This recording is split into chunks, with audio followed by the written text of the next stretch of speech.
प्रिय शिक्षार्थियों, national institute of open schooling के मास कम्युनिकेशन जनसंचार विषय के अंतर्गत न्यू मीडिया के बारे में आज हम सब जानेंगे।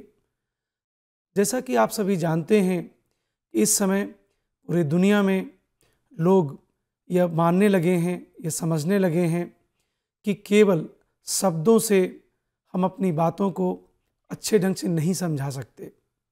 इसलिए शिक्षार्थियों, शब्दों के साथ साथ दृश्य श्रव्य माध्यमों का उपयोग एवं सदुपयोग इसके साथ किया जा रहा है और इसमें यदि देखा जाए तो तकनीकी का संयोजन करके न्यू मीडिया के रूप में जो नई विधा, नई तकनीकी हम सबके सामने आई है, उसने पूरे मास कम्युनिकेशन के जनसंचार विषय के सदुपयोग के, उपयोग के एवं नए आयाम आप सबके सामने रखे हैं।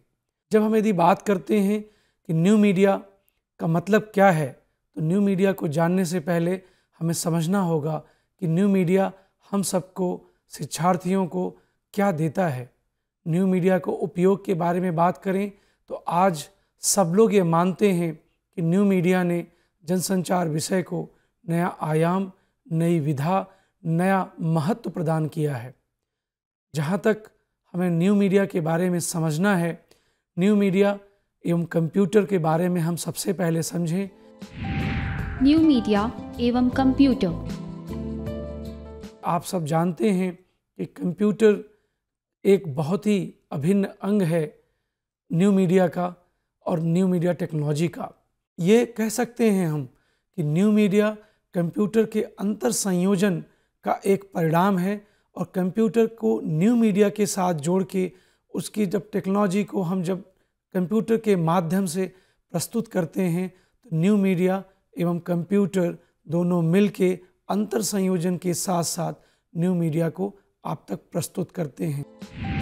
न्यू मीडिया के उत्पाद। न्यू मीडिया के जो उत्पाद हैं, जो प्रोडक्ट हैं, वो एक वेबसाइट के रूप में हमारे सामने आते हैं।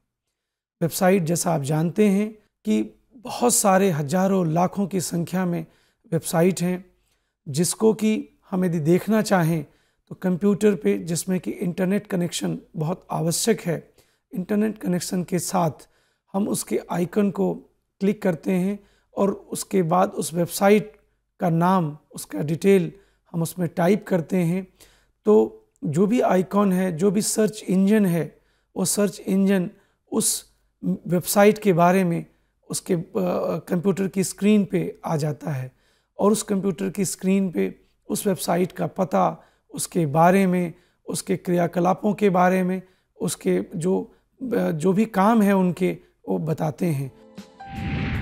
न्यू मीडिया संचार का एक प्रारूप।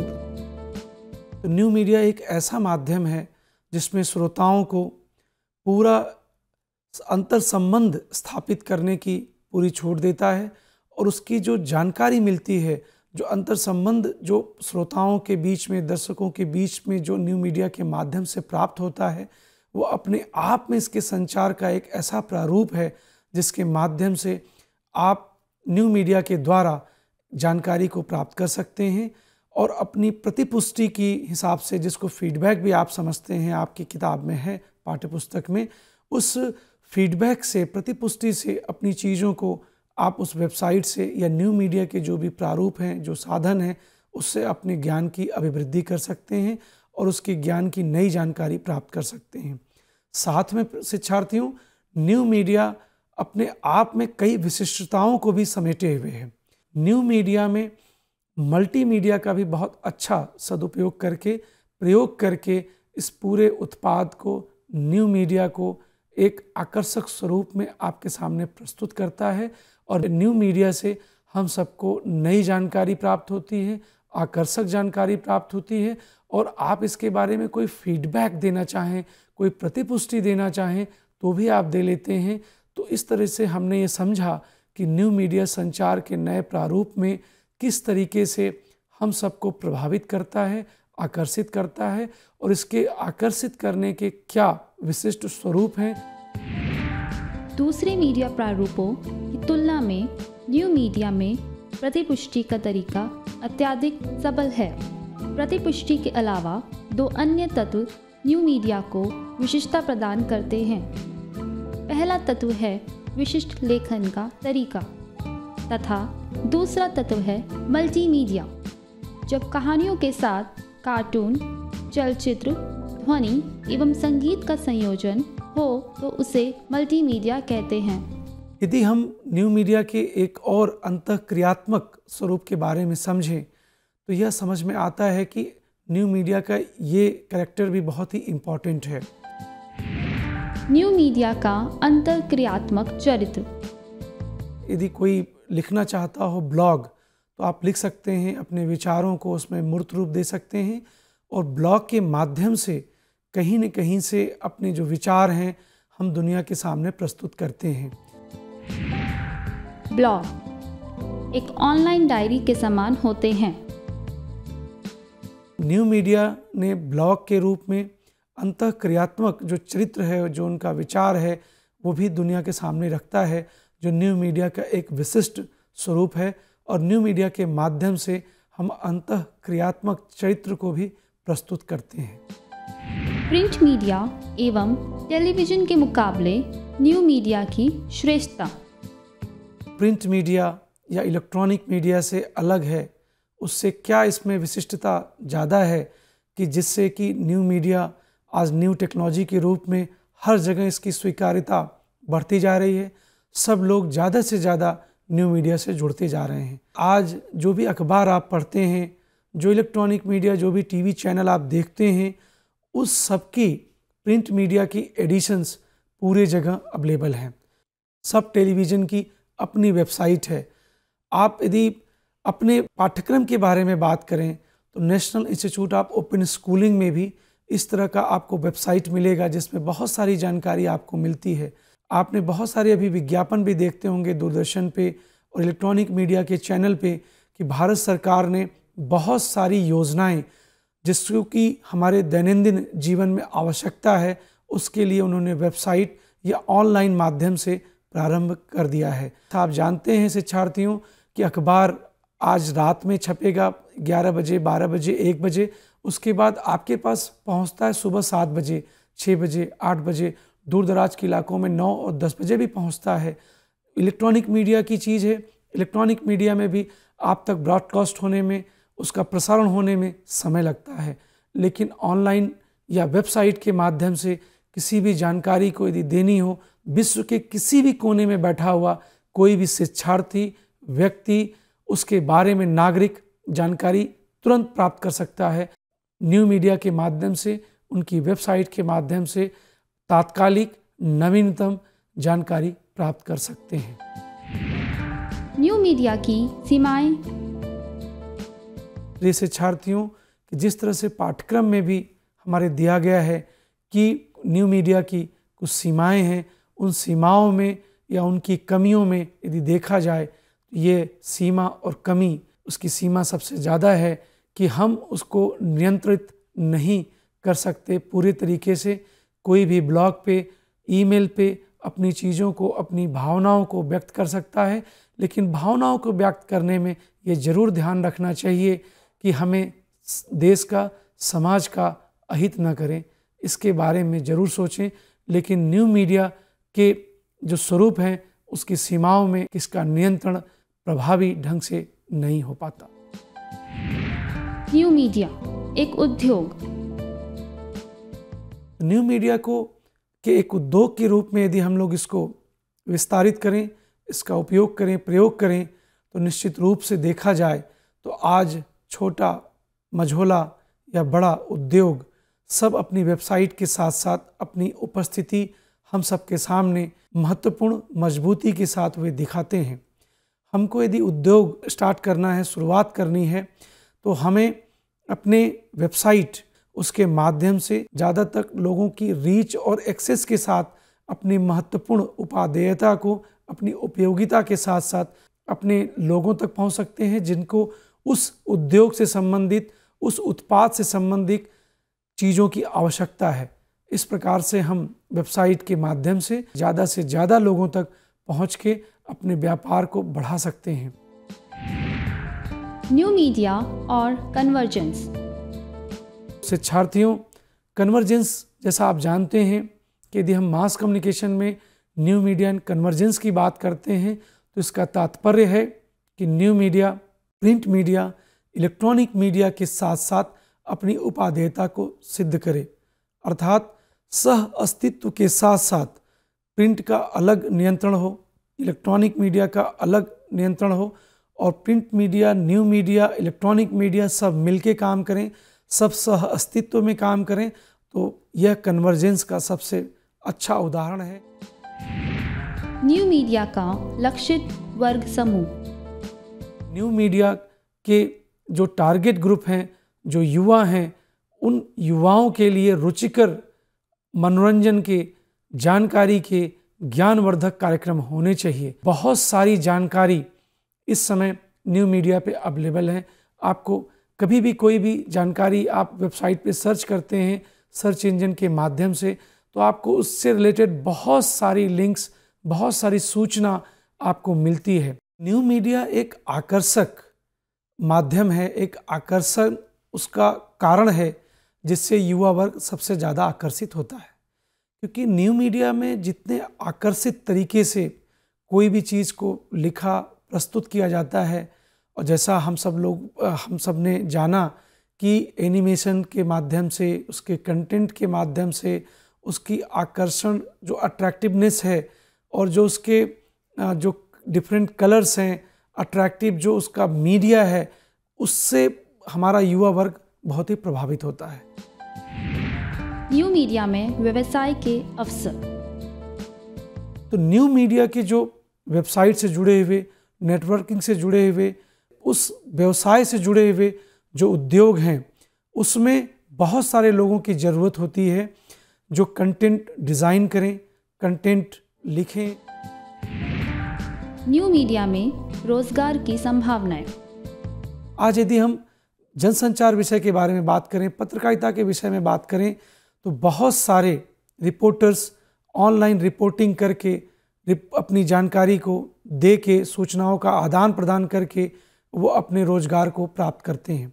बहुत सारे न्यूज़पेपर्स, इलेक्ट्रॉनिक मीडिया के जो चैनल्स हैं, वो अपनी सूचनाओं को अपनी वेबसाइट पे कंटेंट राइटिंग के लिए बहुत सारे युवाओं को, शिक्षार्थियों को, या शिक्षा के पश्चात जो आपकी एक उपयोगिता है, रोजगार के साधन है, उसको विकसित करता है। और मास कम्युनिकेशन के विद्यार्थी जो इस अध्ययन के बाद, इस पाठ्य पुस्तक के पश्चात या इस 10+2 के जो हमारे NOS का जो आपके पास उपलब्ध है साधन, ज्ञान, और उसके पाठ्य पुस्तक के पढ़ने के पश्चात उसको पढ़ाई करके वे इस रोजगार के साधन के रूप में अपना रोजगार प्राप्त कर सकते हैं। न्यू मीडिया के लिए अनिवार्य योग्यताएं। सबसे जो महत्वपूर्ण योग्यता है वह है आपके अंदर लेखन की क्षमता, और उसके अलावा आपकी जो प्रस्तुति हो लेखन के माध्यम से वो आकर्षित करने वाली हो। साथ साथ वित्तीय कौशल भी होना चाहिए। आज यदि देखा जाए तो NIS की भी बात करें तो ऑनलाइन एग्जामिनेशन जैसा आप देते हैं, या बहुत से शिक्षार्थी चुनते हैं, ऑनलाइन एग्जामिनेशन हो, टिकटिंग हो, वेबसाइट पे कोई भी सूचना देनी हो, तमाम समाचार पत्रों, इलेक्ट्रॉनिक मीडिया के चैनल्स, और धीरे धीरे आप देखो कि ऑनलाइन विपणन, ऑनलाइन मार्केटिंग की तमाम वेबसाइट्स हैं, ऑर्गेनाइजेशंस हैं, एवं इसके न्यू मीडिया के सदुपयोग के साथ निश्चित रूप से आप अपना जो भी भविष्य का कैरियर है उसको आप मजबूत करेंगे, स्थापित करेंगे। इस शिक्षार्थियों, फिर मिलेंगे नए अध्याय के साथ, मास कम्युनिकेशन के नए विषय के जानकारी के साथ। धन्यवाद।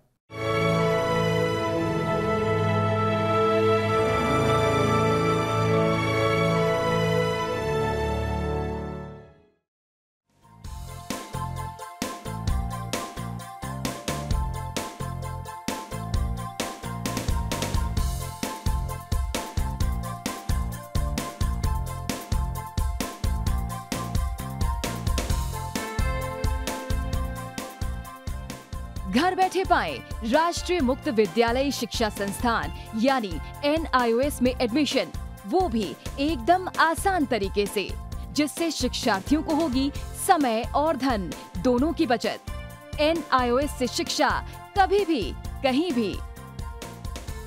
शिक्षार्थियों, क्या आप जानते हैं NIOS में एडमिशन लेने का सरल और सुगम तरीका, जिससे शिक्षार्थियों को ऑनलाइन प्रवेश लेने में सहूलियत मिलती है।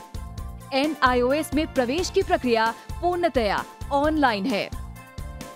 शिक्षार्थी घर बैठे इंटरनेट द्वारा प्रवेश के लिए सबसे पहले NIOS की वेबसाइट www.nios.ac.in पर लॉगिन करें।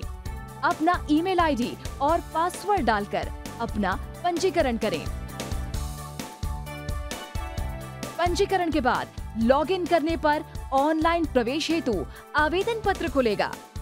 आवेदन पत्र को निर्देशानुसार भरें और प्रिंट आउट लें। इस प्रिंट आउट पर अपनी फोटो संलग्न करें। ऑनलाइन प्रवेश के लिए शुल्क हेतु भुगतान के तरीके हैं: क्रेडिट कार्ड के द्वारा, डेबिट कार्ड के द्वारा, राष्ट्रीयकृत बैंक के ड्राफ्ट के माध्यम से, जो कि सचिव NIOS नई दिल्ली या नोएडा के पक्ष में देय हो।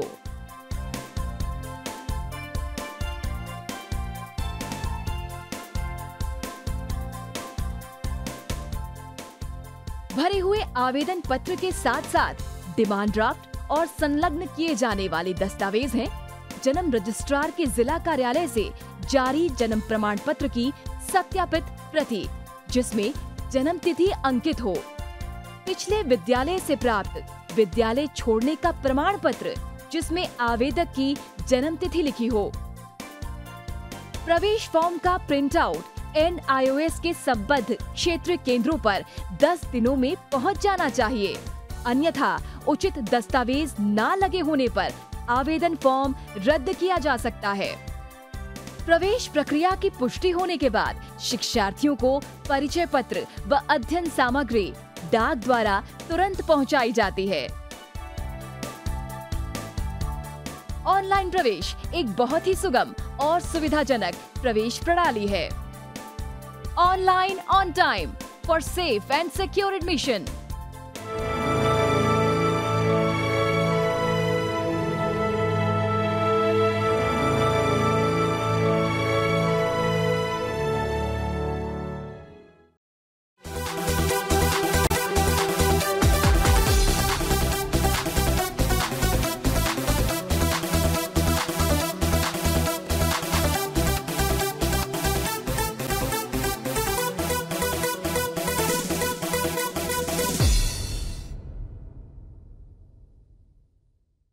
प्रिय शिक्षार्थियों, national institute of open schooling के स्टूडियो में आपका स्वागत है। आज हम सब चर्चा करेंगे और जानेंगे जनसंचार के प्रमुख माध्यम, परंपरागत माध्यम के बारे में। जैसा कि आप सब जानते हैं कि जनसंचार के जो विभिन्न माध्यम हैं, उसमें प्रमुख रूप से प्रिंट मीडिया और इलेक्ट्रॉनिक मीडिया में रेडियो, टेलीविज़न एवं जनसंचार के जो दूसरे प्रमुख माध्यम हैं, उसमें new media, cyber media, radio, Doordarshan, इस तरह के माध्यम हैं। परंपरागत माध्यम निश्चित रूप से electronic media, print media, new media से अलग हैं, जो हमारे सामान्य क्रियाकलापों में उपयोग में आने वाले माध्यम या जिसका हम सब सदुपयोग करते हैं, प्रयोग करते हैं, वे सब जन माध्यम के रूप में सामान्य रूप से जाने जाते हैं। जहाँ तक परंपरागत माध्यम की परिभाषा का विषय है, तो परंपरागत माध्यम को परिभाषित करते हुए विद्वानों ने कहा है कि गैर इलेक्ट्रॉनिक माध्यम जो हमारी संस्कृति के एक भाग के रूप में कार्य करते हैं तथा एक पीढ़ी से दूसरी पीढ़ी में परंपराओं के हस्तांतरण का साधन बनते हैं, परंपरागत माध्यम कहलाते हैं। इस प्रकार से प्रिय शिक्षार्थियों, आपने यह समझा कि किस प्रकार से हमारे जो पुराने माध्यम हैं, पुराने रीति रिवाज हैं, लोक कला हैं, लोक संस्कृति है, लोक माध्यम है, वो पीढ़ी दर पीढ़ी कैसे आगे बढ़ते हैं और हमारे लिए परंपरागत माध्यम के रूप में उसकी सदुपयोग, उपयोग और हमारे दैनंदिन के कार्यों में वो सम्मिलित होते हैं। परंपरागत माध्यमों में लोक नृत्य एवं लोक संगीत प्रमुख रूप से जाने जाते हैं।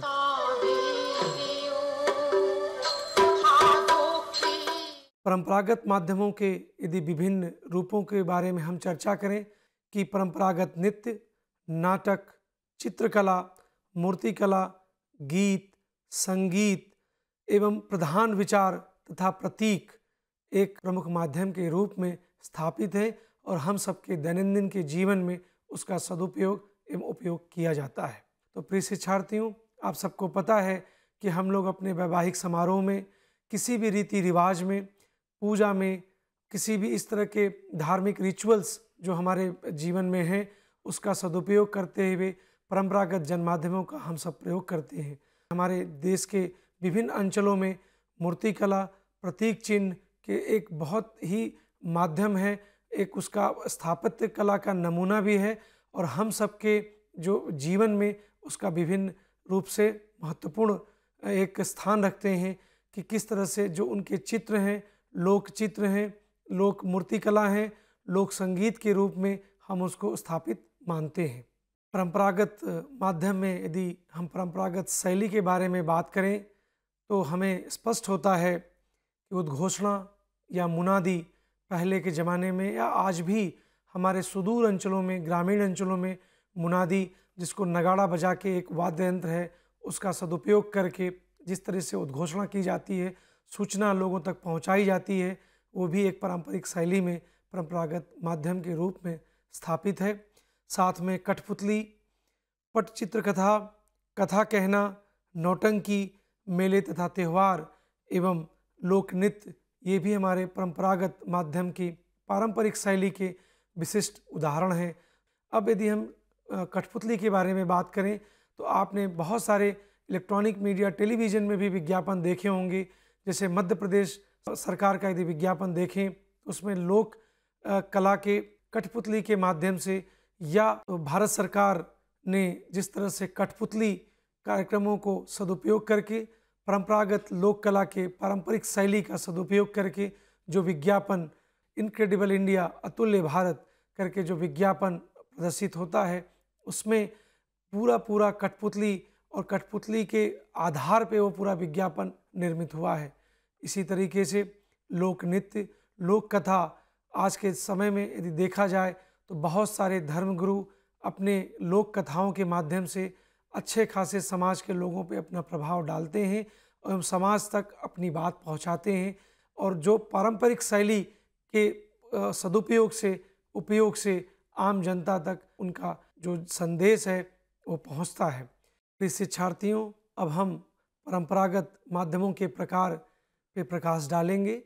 नाटक के यदि विभिन्न स्वरूप के बारे में हम समझने का प्रयास करें तो स्पष्ट होता है कि नाटक के अंतर्गत तमाशा, नौटंकी और ख्याल जो विभिन्न अंचलों में हमारे देश के अपनाया जाता है, जिसका प्रयोग हम सब जन संदेश के लिए करते हैं। साथ ही नुक्कड़ नाटक एवं कठपुतली भी हमारे परंपरागत माध्यमों के प्रकार में आते हैं और जैसा हमने बताया कि कठपुतली एवं नौटंकी हमारे ग्रामीण क्षेत्रों में, ग्रामीण अंचलों में प्रमुख स्थान रखते हैं। आम जनमानस को अपना संदेश देने के लिए वह हम माध्यम सदुपयोग में लाते हैं। प्रिय शिक्षार्थियों, हमने लोक माध्यम, जन माध्यम के साथ साथ पारंपरिक माध्यम जो ट्रेडिशनल मीडिया का पार्ट है, हम लोगों ने उसके बारे में जाना। जो अन्य पारंपरिक माध्यम है उसके बारे में भी आप सबको जानकारी प्राप्त करनी चाहिए कि लोक माध्यम में अन्य जो पारंपरिक माध्यम है उनमें प्रमुख रूप से पुराण कथाएं, उपाख्यान, लोक कथाएं, चुटकुले, दस्तकारी, बिरहा आल्हा के गीत गाए जाते हैं। मंत्र, लोकोक्तियाँ, पहेलियाँ, भजन, रीति रिवाज, कथाएं, स्थान, मंगलगान, इसके अलावा श्राप, शपथ, अपमान, नाम, रूढ़िगत विश्वास, प्रत्युत्तर, उलाहना, खेल, हाव भाव, इंद्रजाल, लोक औषधि, प्रतीक, प्रार्थनाएं, अभ्यास, चुटकुले से हाव भाव, त्यौहार, कविताएं, लोक शब्दावलियाँ, पाक शास्त्र आदि भी लोक कलाओं के जन माध्यम के अन्य प्रकार के रूप में हमारे सामने उपस्थित हैं और स्थापित हैं। तो प्रिय शिक्षार्थियों, आपने जैसा जाना कि लोक कलाओं के, लोक माध्यमों के, जन माध्यम के किस प्रकार से विभिन्न स्वरूप हैं, प्रकार हैं, अन्य प्रकार हैं, और किस प्रकार से लोक कथाएँ, लोक माध्यम, जन माध्यम हमारी संस्कृति, हमारे दैनंदिन के उपयोग में, व्यवहार में स्थापित हैं, जिनका सदुपयोग, उपयोग हम विभिन्न समयों पे, यथा समय पे हम उसका सदुपयोग करते हैं।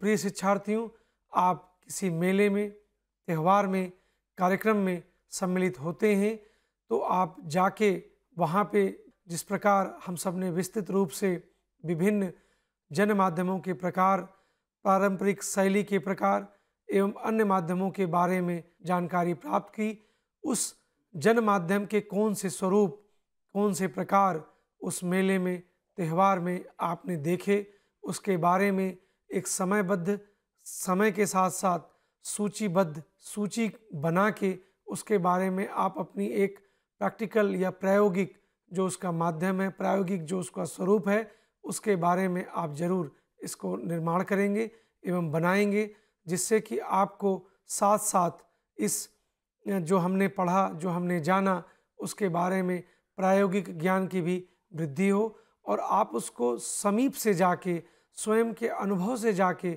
उस जानकारी को प्राप्त करेंगे कि किस प्रकार से हमारे लिए जन माध्यम उपयोगी है, किस प्रकार से जन माध्यम के विभिन्न पारंपरिक शैली, पारंपरिक प्रकार, जन माध्यम के विभिन्न प्रकार जो हम सब ने अभी जाना, वे कैसे हमारे जीवन में सम्मिलित हैं, किस प्रकार से हमारे लोकोपचार में उसका विशेष महत्व है, किस प्रकार से हम इसका सदुपयोग दैनंदिन में, सामाजिक जीवन में, स्वयं के विकास के लिए, राष्ट्र के विकास के लिए इसका सदुपयोग कर सकते हैं।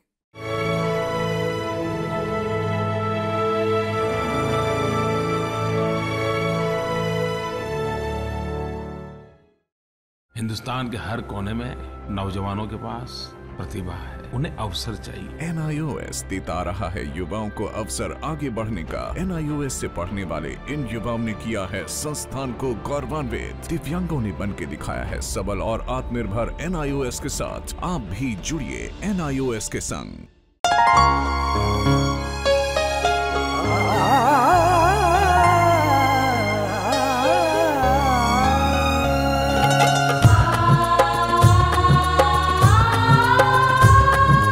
जीवन ये प्रकाशित करने, राहों को आलोकित करने, हम अपना दीपक स्वयं बने, हम अपना रास्ता स्वयं चुने।